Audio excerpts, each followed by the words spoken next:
참 예수님, 안녕하십니까? 휴일에 귀한 시간을 쪼개어서 이 기념 학술 대회에 함께해 주신 여러분 모두에게 깊은 감사의 인사를 전하면서 평화를 빕니다. 올해로 서울대교구 민족화해위원회를 설립한 지 30년을 기념하여 개최한 이 학술회의는 민족의 화해와 일치를 위해서 걸어왔던 민화의 여정을 종합적으로 되돌아보고 앞으로 나아갈 바를 함께 고민하는 그런 자리로 마련되었습니다. 오늘 우리가 모실 세 분의 발표자분들은 우리에게 서울대교구 민화위의 과거와 현재 그리고 미래에 대해서 전문가로서의 식견을 제시해 주시리라 기대합니다. 세 분 전문가분들의 발표를 듣기 전에 서울대교구 민족화해위원회의 역사적인 의미와 소명에 대해서 함께 나누고자 합니다. 여러분도 잘 알고 계시는 것처럼 서울대교구 민족화해위원회는 1995년 광복 50주년을 맞아 그때까지 민족의 평화와 화해 일치를 이루지 못한 현실에 대해 뼈아픈 반성과 성찰을 바탕으로 출범하였습니다. 민화위 발족 당시 취지문을 살펴보면 교회는 민족 공동체의 화해와 일치에 기여하여야 할 책임이 있음을 지적하면서 민족 구성원 모두에게 참회와 용서의 용기를 북돋아 주어서 민족 내부에 자리 잡고 있는 증오를 사랑으로 바꾸고 불화를 화해로, 분단을 일치로 이끌어 나가고자 한다고 발족의 의미와 목표를 명확하게 제시하고 있습니다.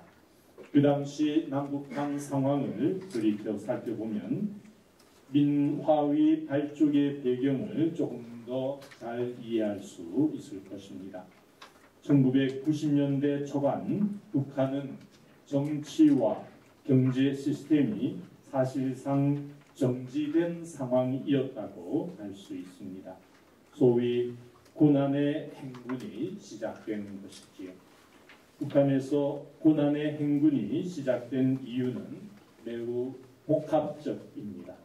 1989년 그동안 강력한 정치 경제적 지지 기반이었던 구소련의 와해로 대표되는 공산권 붕괴가 직접적으로 북한 체제에 충격을 주었고 또 새로운 돌파구를 마련하지 못하고 전전긍긍하던 상황에서 1994년 김일성 주석의 사망으로 북한 사회 전체가 말하자면 멘붕에 빠지면서 국가 운영체제가 작동하지 않게 된 것이 그 배경이라 할 수 있을 것입니다. 그 결과가 북한 사회에 미친 영향은 참으로 참혹했습니다.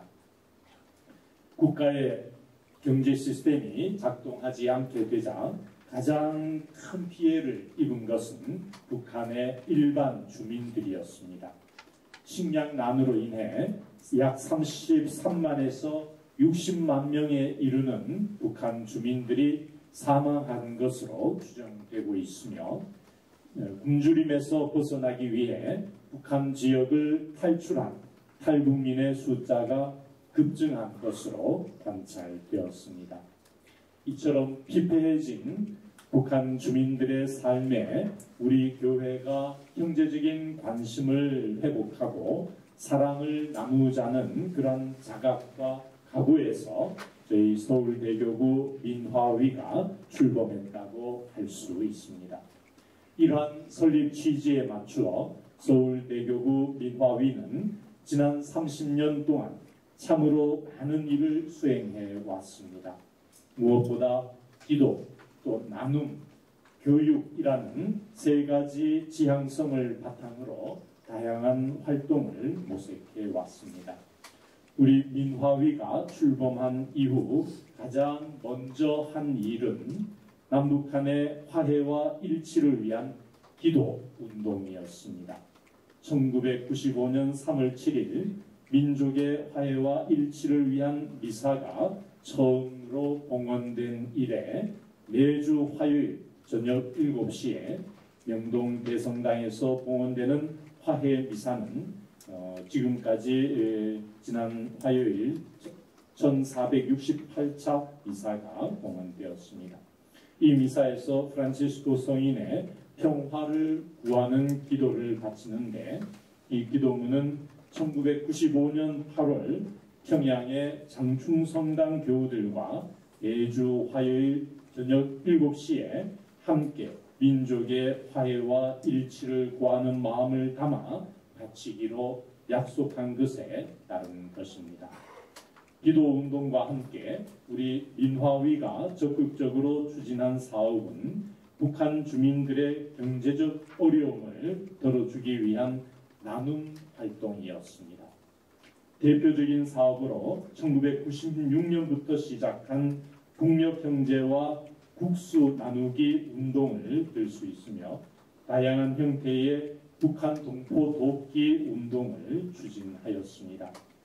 그러나 북녘의 형제들이 직면한 여러 가지 어려운 문제들을 조금이라도 나누어 갖자는 의도에서 시작한 이 나눔 운동들은 남북 관계의 부침과 함께 북한 퍼주기 논란에 휩싸여 사회적인 동력이 점차 약화되어 갔으며 7, 8년 전부터는 모든 공식적인 지원 사업들이 중단되기에 이르렀습니다.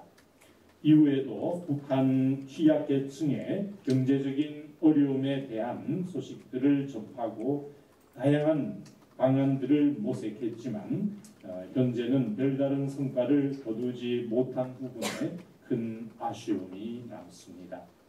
우리 민화위가 추진한 교육 연구 활동은 민족화해 학교를 개설하여 북한 체제와 북한 주민들의 삶에 대한 이해의 폭을 넓혀 나가기 시작했고 또 우리 교우 전문가들을 중심으로 하는 연구 활동과 함께 다양한 학술 회의를 개최하여 교회 안에서 남북 화해와 일치를 위한 공감대를 확산시켜 나가기 위한 노력을 지속해오고 있습니다.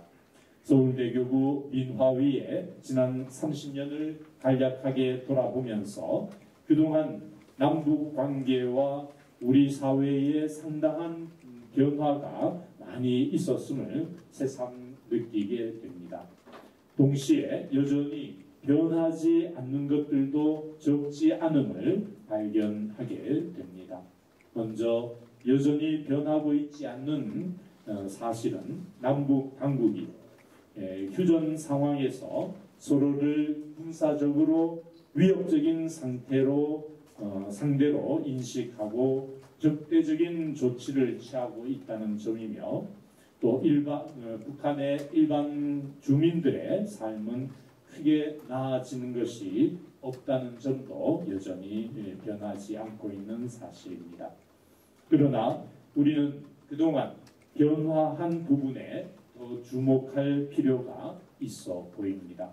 무엇보다 북한이 핵무장 완성을 주장하고 또 핵능력 고도화와 전쟁 능력 강화를 강조하는 상황이 전개되고 있으며 우리와의 관계를 적대적인 국가 관계로 전환하겠다고 선언하고 또 민감 부분을 포함하여 모든 관계를 단절하고 있습니다.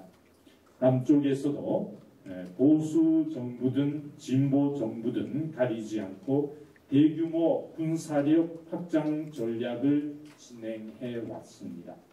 남북 모두 상대를 군사력으로 압도하기 위한 군사력 강화 노력은 오히려 자신의 안보에 위협이 되는 결과를 낳게 된다는 이른바 안보 딜레마의 전형을 보여주고 있다고 하겠습니다. 현재 한반도에는 평화로운 방법이 아닌 무력에 의한 평화가 마치도 유일한 방법인 것처럼 여겨지고 있는 현상은 매우 걱정스러운 부분이 아니라 할 수 없겠습니다. 이는 남북 간의 화해와 일치를 목표로 설립된 우리 민화위의 소명을 달성하는 데 심각한 도전 과제가 주어졌음을 의미합니다. 따라서 저는 오늘 이 학술회의에서 여러 전문가분들의 식견과 지혜를 모아 현명한 해법을 제시해 주실 것을 기대하고 희망합니다. 그나마 다행스러운 점은 북미 간의 대화 재개 가능성과 또 남북 관계의 개선 가능성이 조금이나마 점쳐지고 있다는 사실입니다. 북한과의 대화를 시도하고 있는 것으로 알려지고 있는 미국 행정부가 한반도 외교 안보 환경을 변화시킬 수도 있다는 그러한 기대감과 함께 이번 달에 새로 출범한 이재명 정부에서 남북 관계의 긴장을 완화하고 평화적인 환경을 조성하겠다는 정책을 제시하고 있어서 남북 관계가 부분적이나마 복원될 수 있는 부분도 있지 않을까 하는 희망의 씨앗을 품게 됩니다. 최근 남북이 휴전선 일대에서 서로를 비난하는 확성기 중지를 한 것은 중요한 첫 걸음이 될 것으로 희망합니다.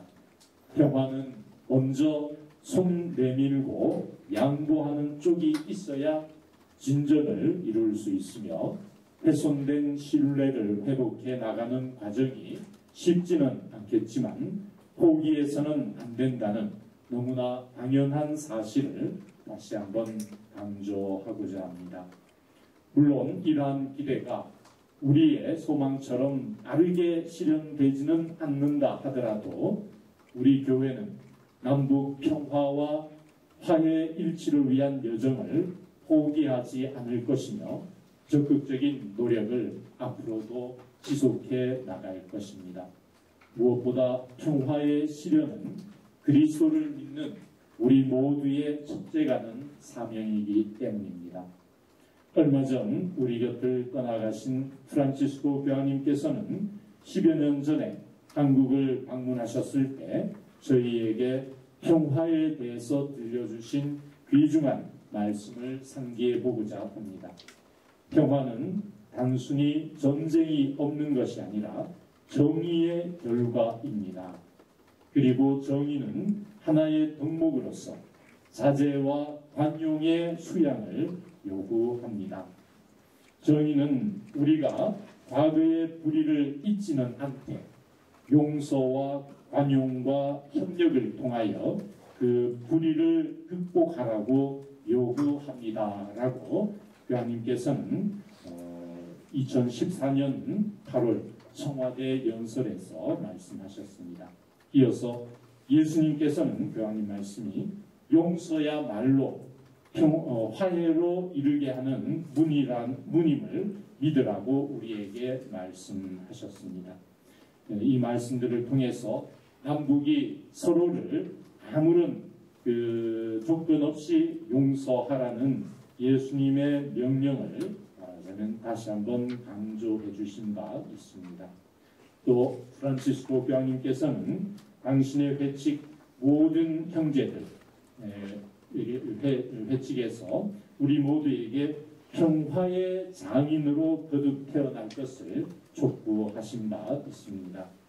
평화의 장인으로서 평화로 가는 여정은 사회의 동질화를 요구하는 것이 아니라 다른 이들이 적어도 부분적으로나마 합당한 관점을 지니고 있을 가능성을 인정하도록 요구한다라고 말씀하셨습니다.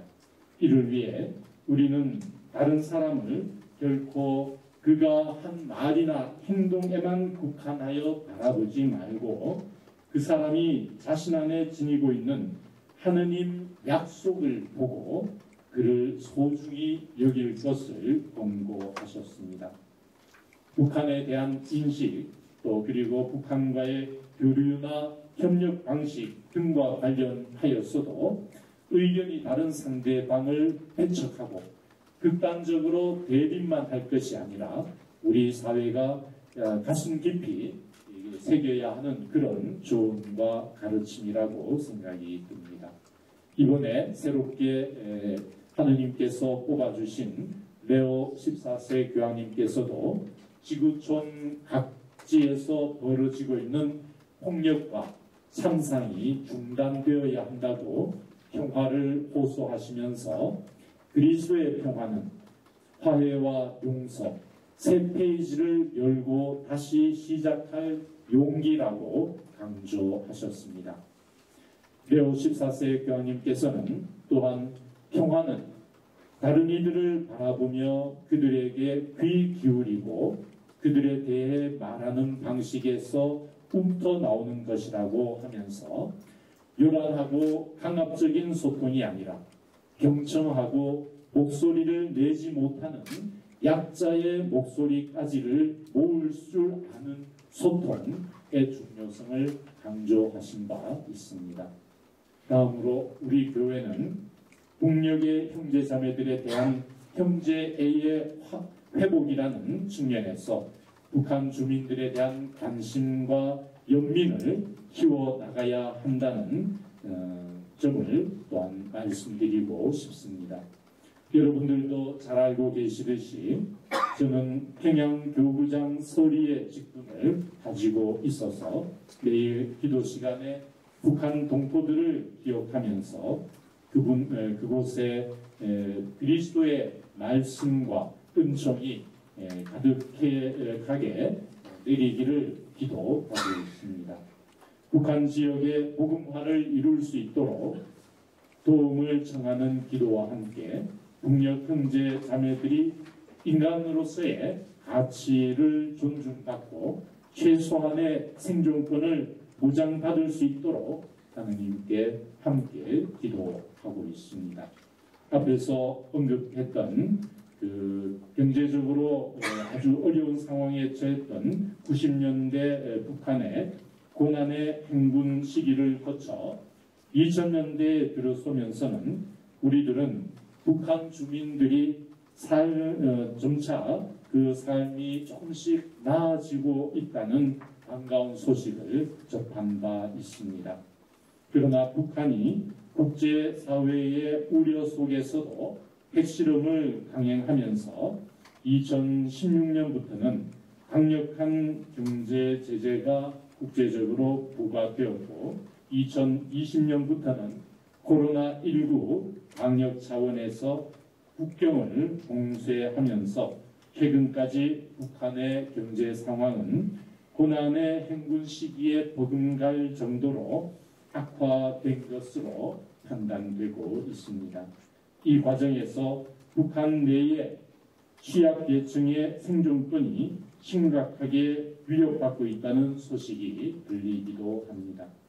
안타까운 사실은 이런 상황에서도 국제사회의 인도주의적인 지원단체조차도 북한 지역에 접근하기 어렵다고 호소할 만큼 북한 당국은 우리를 포함해서 국제사회의 어떠한 도움과 손길도 거부하고 있는 것으로 보입니다. 우리 서울대교구 민화위는 북한 지역에 도움이 필요한 동포들에게 적절한 지원을 제공하기 위한 다양한 노력을 지속할 것입니다. 새로운 정부에서는 북한과의 접촉에 좀 더 포용적인 입장을 견지할 것으로 예상된다는 사실은 무척이나 다행스러운 일입니다. 그럼에도 불구하고 지원과 교류를 위해서는 북한의 문을 여는 작업은 당분간 쉽지는 않을 것으로 예상되고 있어서 교회 안팎의 많은 분들에게 기도와 지혜를 청하고자 합니다. 무엇보다 우리 교회 구성원 각자가 국력의 형제 자매들을 기억하고 기도하며 형제에 기초한 연대의식을 되살려서 하느님 안에서 화해와 일치를 이루기 위한 노력을 계속해 주시기를 부탁드립니다. 마지막으로 지난 2014년 프란시스코 교황님께서 한국 방문을 마치시면서 이곳 명동 대성당에서의 이사 강론을 통해서 우리에게 당부하신 말씀을 상기하면서 끝맺을까 합니다. 화해, 일치, 평화라는 하느님의 은혜들은 이러한 회심의 은총과 분리될 수 없이 연결되어 있습니다. 회심이란 한 개인으로서 그리고 하나의 민족으로서 우리의 삶과 우리 역사의 흐름을 바꿀 수 있는 마음의 새로운 변화를 의미합니다. 라고 말씀하시면서 덧붙여서 여러분이 그리스도인으로서 또 한국인으로서 이제 의심과 대립과 경쟁의 사고방식을 확고히 거부하고 그 대신에 복음의 가르침과 한민족의 고귀한 전통 가치에 입각한 문화를 형성해 나가도록 요청합니다. 라고 프란시스코 교황님께서는 말씀하셨습니다. 교황님의 그 말씀을 기억하면서 우리 교회에서부터 적대감이 아닌 또 서로를 이해하고 존중하려는 마음을 키울 수 있기를 바라면서 오늘 이 자리에서 구체적인 실천을 위한 지혜를 모아주실 것을 기대합니다. 한국교회의 주보이자 평화의 모의신 원죄없이 임대되신 성모님, 한반도의 평화를 위해 빌어주소서. 아멘.